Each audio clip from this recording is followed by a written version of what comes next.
be moved. The JVP made no distinction between security personnel and civilian collaborators. Bodies left to rot in the hot sun were a common sight.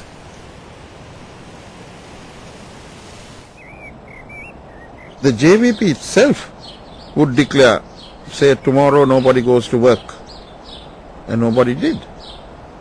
Everything closed. The JVP at that time was able to bring certainly the capital and its suburbs to a standstill.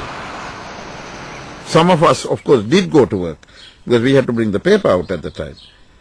And I mean, they knew the registration numbers of our cars. They knew when we had gone to work. Within a day or two after that, we used to receive letters, death threats. Not even Sri Lanka's top politicians were safe. Colombo was the site chosen for the final rally of Mrs. Bandaranaike, now in opposition, during the 1988 presidential election.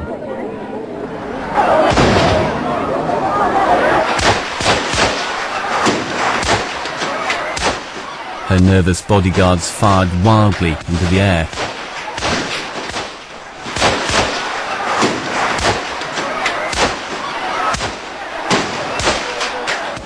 Mrs. Bandaranaike survived unscathed.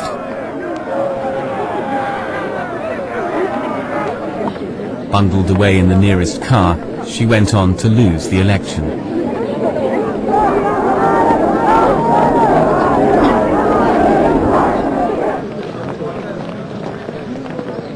The eventual winner was Ranasinghe Premadasa. He was a politician of humble origins, and he had some sympathy with JVP grievances. In particular, he shared with them an intense dislike of India's military intervention in the north and east. Premadasa tried his best not to alienate the JVP. He would not say anything against the JVP during his election campaign, and he hoped to turn the JVP to his side. The JVP had imposed a curfew. All the shops were closed. So I confronted the president and asked him, "Sir, you are no longer the president of this country. Why don't you take some action?" And he said, "Neville, I know what you're saying, but I do understand the feelings of the JVP. They have a legitimate grievance. They are not employable. They are idealistic youth. We must be tolerant." Like the Sri Lankan army before them, India's troops found the Tigers to be untamable. Delhi had to admit its peacekeeping mission had failed. Under JVP pressure, President Premadasa told Delhi to pull its troops out, ceding ground to the Tigers.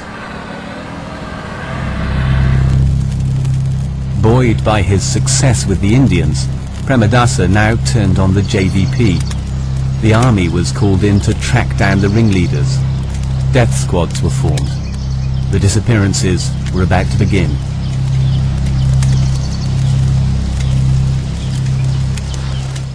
Anybody who was suspected of belonging to the JVP was hauled out of mostly in their villages, and taken away, and bodies were either floated down rivers or left burning on piles of tyres around the place.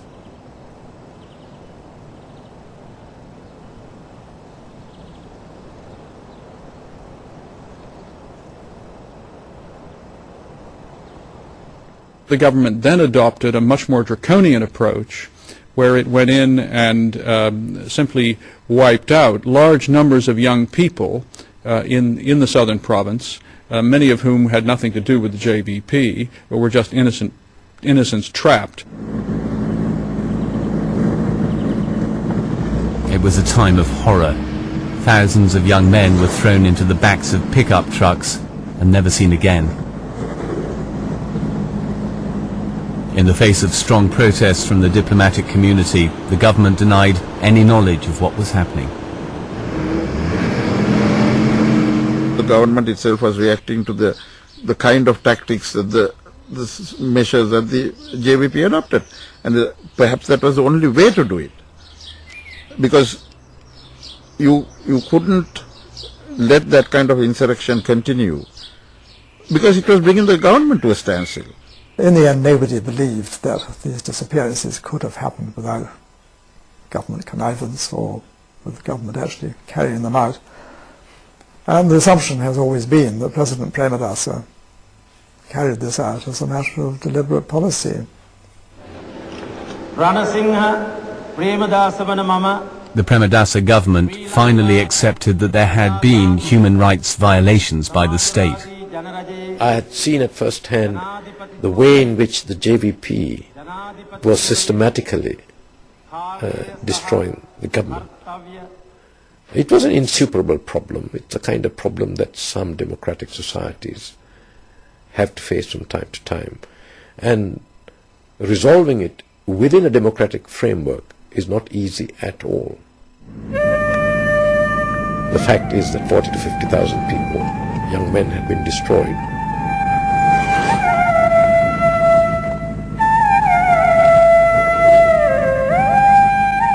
It took 2 years to crush the JVP, a whole generation wiped out. No one was prosecuted.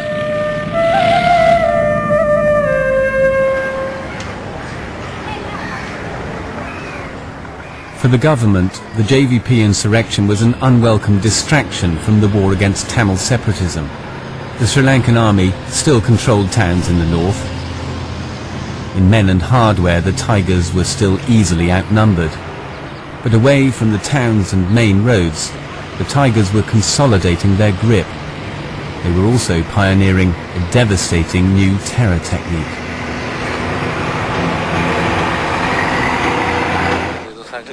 One prominent target, Rajiv Gandhi, the man the Tigers felt had betrayed the Tamil cause by sending in Indian troops. At an election rally in the South Indian state of Tamil Nadu, a female suicide bomber squeezed to the front of the crowd and blew herself up.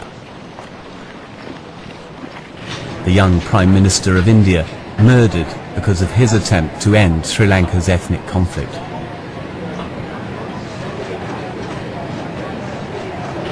We had to employ unconventional methods and strategies to fight against state oppression.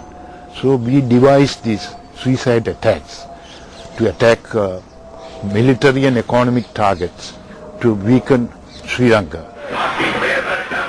Having eliminated the leader of India, the Tigers now turned their attention back to Sri Lanka. The man who had ruthlessly crushed the JVP posed a clear threat.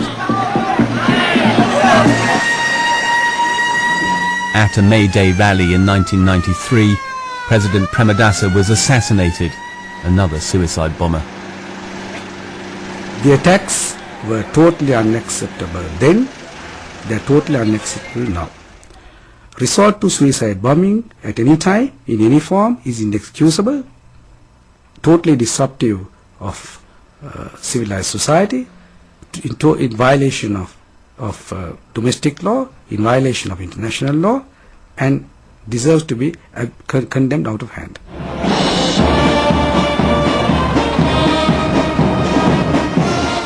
In 1994, another member of the Bandaranaike dynasty emerged to hold out the possibility of peace to a war-weary electorate. Chandrika Kumaratunga was the daughter of Solomon Bandaranaike, whose language policy had been so disastrous. Her mother, Mrs. Bandaranaike, had ruled in the early 60s and 70s. Despite her parents' controversial roles in the conflict, Kumaratunga was the first president to acknowledge the failings of previous governments in their dealings with the Tamils. The majority Sinhalese, which constitutes about 3/4 of the total population, did not, until we came into power, accept that the Tamil people and the other minorities, especially the Tamil and the Muslim minority in Sri Lanka, were discriminated against. They preferred to forget and sweep under the carpet that the minorities in Sri Lanka had problems. We came in telling the Sinhala people first that we have to apologize to the minorities of our country for all what we have not done.